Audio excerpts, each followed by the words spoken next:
மரணத்தை எண்ணி கலங்கிடும் விஜய மரணத்தின் தன்மை சொல்வேன். மானிடர் ஆன்மா மரணமெய்தாது மறுபடி பிறந்திருக்கும்.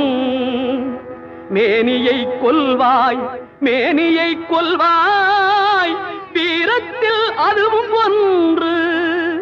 நீ விட்டு விட்டாலும் அவர்களில் மேனி வெந்துதான் தீரும் ஓர் நாள்.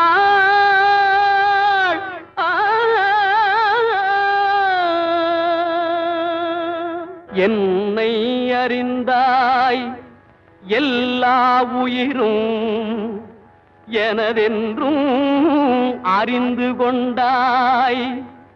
கண்ணன் மனது கல் மனதென்றோ